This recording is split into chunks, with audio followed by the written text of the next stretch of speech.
Vamos morrer com Hugo Van der Ding e Tiago Ribeiro. Estamos a fechar a semana, sejam bem-vindos, bom dia. É verdade. Como é que tu estás? Estou ótimo. Como é que sabes? Porque perguntei antes de entrar neste estúdio. Como é que eu estou? Tiago, como estás? Como é que eu estou? E tu, como é que Cor estás? Hugo? sou cinzento. Lembras dessa história incrível do papagaio Alex? Não, isso foi tão triste Tantas esse mensagens que episódio. recebemos, tantas mensagens que recebemos. Nada como um bichinho para nos pôr, para nos comover, não Olha é? lá. Sim.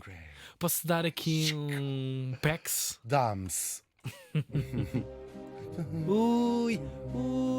Um Sostakovich-zinho. isso. Porque vamos de facto para a União Soviética e esta música parece que andamos no ar e vamos andar no ar. Vocês andam sempre no ar. Vocês são os cabeças no ar. Pois Já não há são. insultos como antigamente. Hoje em dia é tudo filho da não sei o que para Pois baixo. é, por acaso sim. No nosso tempo não. Era um cabeça no ar, cabeça de alho xoxo. Sim, e no século XIX então era Íamos a um maravilhoso. atrasado mental se a situação Sim, exigisse, sim. mas pouco nunca mais do Pois. que isso. E isso é o que temos. Neste dia, em 2019, morri em Moscovo. Em 2019, em Moscou. Atirou-se de uma janela Não também, entre queres aspas. ver? Ou comeu comida estragada. Exatamente, um chá. Estragada. Hugo, falta problemas de diplomáticos não. tudo. Nesta rubrica não. Nós não moramos muito longe da embaixada. Vamos espetar dois vozes. Pois é. Sabes como é que são os russos? Pior, não! É, Piorou, Hugo! piorei. Este russo em particular morria aos 85 anos. Xiça. É verdade. Ordudo. Isso. Ordudo de Conseguiu, morrer. Sim, conseguiu. Eu não sou Escapou. político. Para. Falamos do astronauta russo Alexei Leonov. Um homem uau. awesome. Eu já acho todos os astronautas e as senhoras também. Logo, não é? Pela profissão. A pessoa quando se Acho apresenta, que- sou bem, astronauta. Claro. Fico logo Sim. Queres ver? em chamas. O Alex... Em chamas, chamas. Hugo. O Alexei nasceu em 1934 em Kemerovo, na União Soviética. Nem vamos comentar Kemerovo. Kemerovo. Kemerovo. Que medo! Era da medo. região do que medo! Que horror, que horror. Eu acho que este Kemerovo, isto deve ser como se diz Lobelho do Mato em russo. Mas nós fomos mesmo ver como é que se diz Lobelho do Mato em russo. Mota, manda aí. Куст лобели.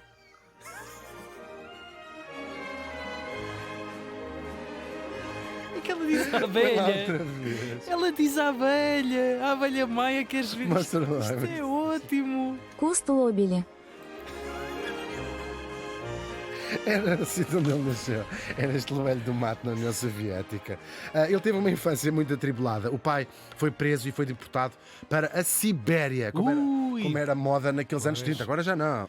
Sim. Bom, isto foi durante estes anos 30 uma daquelas grandes purgas do Stalin, que fazia qualquer vaga dissidência. Lá iam as pessoas para o caraças, nós sabemos Com isso. muita paranoia, não é? É terrível, Muita sobretudo, paranoia. E quanto mais o tempo foi avançando, ele foi ficando um homem, de facto, terrível. E o pai do nosso Alexei apanha exatamente aquela onda entre 36 e 38, conhecida como a Grande Purga ou o Grande Terror, em que mais ou menos 1 milhão de declarados inimigos do povo, era assim que eram chamados, foram ou executados ou morreram, ou às vezes não eram executados, mas morriam nos gulag, na Sibéria, morrendo de fome, frio, de doença, sei lá. Não foi o caso do pai do nosso astronauta. Ele voltou, vivinho da Silva, ou melhor, vivinho de Leonov, que era o apelido dele, para casa. Pois a família andou de Bolandas, de Kaliningrado a Riga, até uma cidade na atual Ucrânia. Credo, esta gente também não sabia estar bem. Também Desde quer miúdo que o talento do nosso Alexei era pintar. E tinha o mesmo jeito. Era um Pintava artista. a manta. Pintava a manta, exatamente. Pintava os olhos, fosse sair, fosse ao Claro. pão, por exemplo. Um resquinho, Era um não risquinho é? Uma embaixo do coisa olho. claro. Era um homem que não se maquilhava nem muito nem pouco. Sim. Era só um risquinho. Não, mas era um artista e era um tipo e tinha mesmo talento. Ainda se vai inscrever na Academia de Belas Artes, mas depois, por falta de dinheiro da família, acaba por desistir. Perdeu-se um grande artista, digo eu, ou talvez não. Já vamos ver. Então ele vai-se alistar na Força Aérea, que é sempre assim. Uma pessoa, se não consegue entrar para o conservatório, geralmente vai para a Força Aérea. E Claro. vice-versa. Que há uma Quando- correlação até, não é? De artes. Sim. Tu não te aconteceu muito. Sim, Quando foste ponderei. rejeitado na Força Aérea, Vim vieste para a rádio. É o terceiro grau. Exatamente. Porque também não- Artes, aliás, Força exatamente. Aérea e rádio. Tu recusaram-te na Força Aérea e disseste, então vou fazer o conservatório. E recebem no conservatório. Você sabe desenhar e disseste, isso não. Isso não, menino. Então vá para a rádio. E aqui estamos. Não sei refúgio qual é que será o, não artes. o degrau a seguir. Não sei. Deve ser voltar à Força Aérea, isto é um círculo Não sei. vicioso. Não imagino. Bom, até que vamos chegar a um dos períodos mais emocionantes do século XX. Vai ser a mais espetacular das competições, no caso, entre os dois países em que o mundo se estava a dividir ou se dividia. a América de um lado e a União Soviética do outro. Esta competição de que vamos falar era uma extensão da Guerra Fria, não é? Que era um clima de guerra suspensa, vá no ar, entre as duas potências, depois do final da guerra propriamente dita, no caso, a Segunda Guerra. De um lado e do outro, era preciso, até para o seu internamente e externamente, mostrar cada vez mais e melhor tecnologia. Sempre a dizer, nós estamos mais avançados que vocês, nós estamos mais avançados que vocês. Quê? 4G? Exatamente. Oh, Onde é que isso já filho? vai? Já vamos no 40G.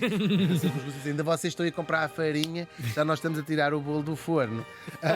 E claro, sobretudo no armamento, sabemos com a corrida às armas nucleares, tudo mais. Mas estamos a falar esses são os resultados mais trágicos. Nós aqui vamos falar de outros resultados muito, muito palpitantes, que é precisamente o caso da famosa corrida espacial. Corrida espacial. Ou seja, a ideia de conquistar o espaço. Incrível, não é? Incrível.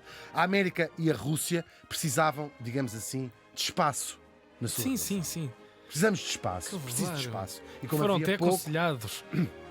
eles faziam terapia de casal. Sim, foram E mesmo. só tinham entre eles a Europa e o oceano de um lado, depois do outro também aquilo, pouca coisa, Pois pouca é, coisa ao Pacífico. gelo lá, não sei se é lá o quê.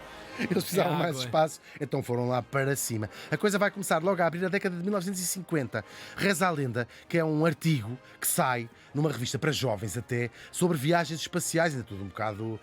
imaginem ácidos. quando a gente for, não sei o quê. E aquilo, claro, vai fazer nascer na juventude soviética esta vontade enorme. E sim, espaço. É como quase se lança a moda. mitificação, não é? Também de alguma forma. Claro, Uma uma espécie de ideia heroísmo, não é? Sim. Agora que o planeta já está, a bem ou mal, todo conquistado, não é? Claro.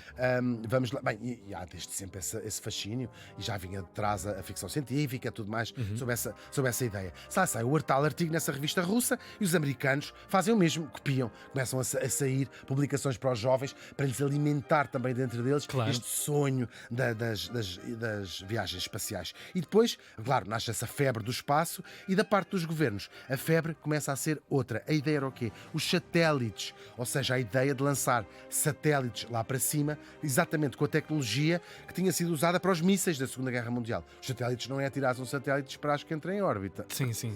Não sei se sabia. Obrigado, Hugo. Pensava que era um bumerangue. Tiravas aquilo. Permanecia lá uns anos. Lá chegaremos ao dia. Pois. Lá chegaremos ao dia. Mas não, tem que ser usado uma coisa de propulsão. No caso, era um míssil.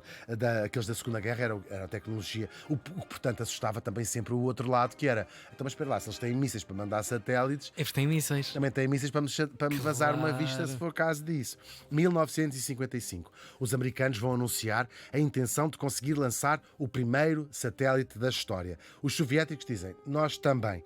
E dizem e fazem. Em 1955 lançam o Sputnik, já toda a gente ouviu este nome, significa o viajante em russo. É o primeiro satélite e o primeiro objeto artificial no espaço. E vai ser a primeira de uma pilha de vitórias soviéticas. Eles chegaram sempre primeiro, sempre. Todas as conquistas do espaço, os soviéticos chegavam sempre primeiro. Claro, os americanos ficavam para já humilhados e depois em pânico, porque eles também andavam sempre a tentar mais ou menos ao mesmo ritmo. Claro.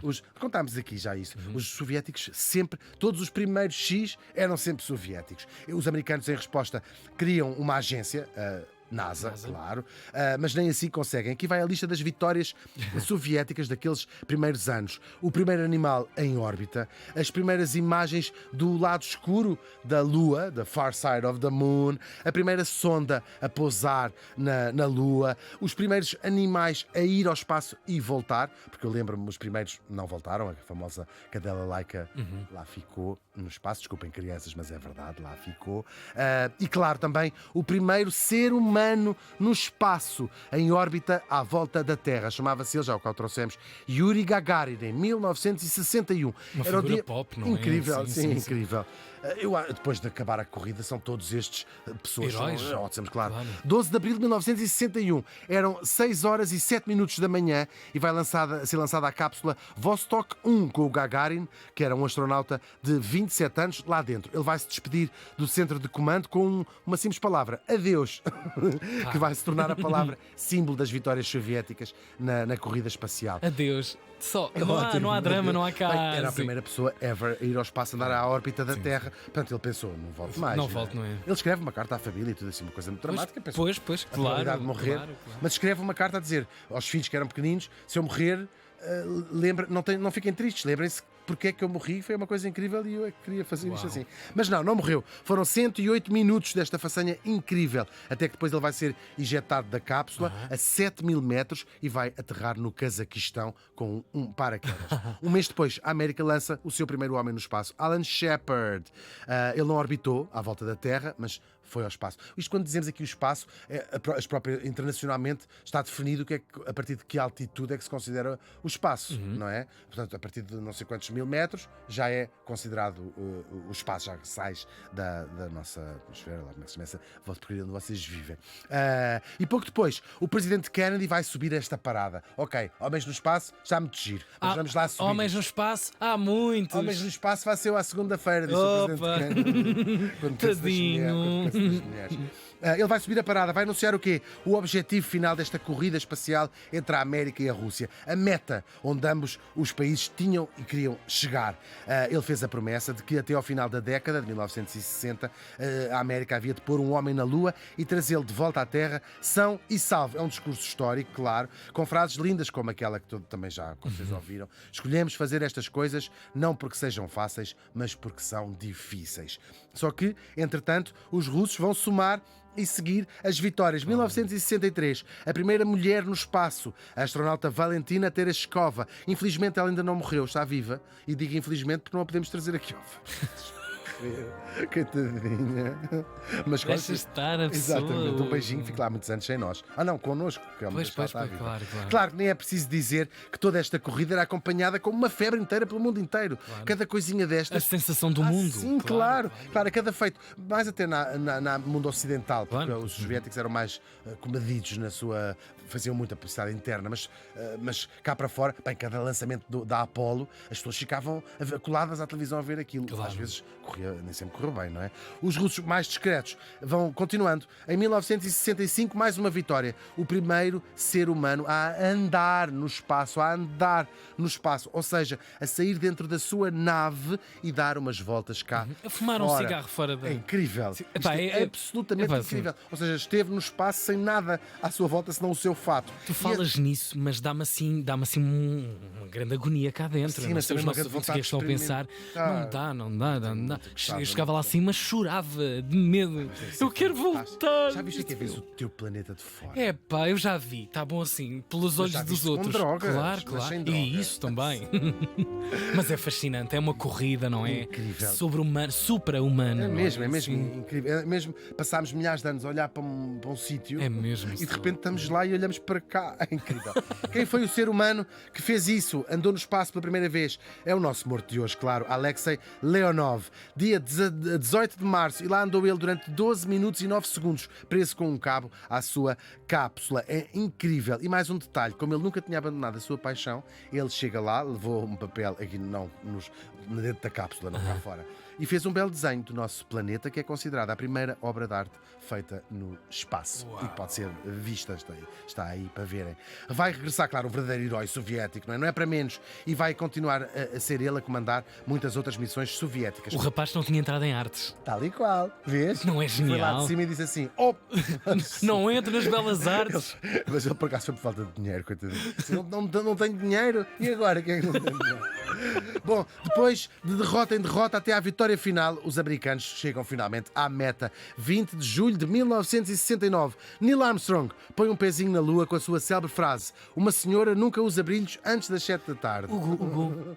Não é Não, esta esta frase é outra de baixo a segunda. É um pequeno passo para o homem, um salto gigante para a humanidade. Mas não usem brilhos de qualquer Isso. forma, não Agora, este foi um feito que os russos nunca conseguiram imitar. Jamais gente esteve na Lua, mas nunca nenhum russo. E a corrida espacial vai entrar noutra fase de cooperação. Sim, de cooperação à Estação Espacial Internacional, como sabemos. A primeira grande gesto da cooperação entre estes dois países, ainda durante a Guerra Fria, dá-se em 1975. Vai ser lançada uma missão conjunta de uma nave Apollo, portanto americana, que havia de se juntar, acoplar, digamos, no espaço a um veículo russo. Era quase a assinatura de uma bandeira branca da paz. Os dois astronautas, os dois comandantes destas, ambas as unidades, vão dar depois um histórico aperto de mão, que também está documentado. Do lado americano, o comandante era Thomas Stafford e do lado russo era o nosso comandante Alexei Leonov, claro. Guerras e corridas à parte, o que temos hoje para dizer é: oh menina, eu sei lá se são russos, sei lá se são americanos, se são chineses, são o caraças. São os exploradores dos nossos tempos, são os heróis de uma das façanhas mais incríveis e quase até inacreditáveis da história da humanidade. O Alexei Leonov morreu faz hoje 5 anos.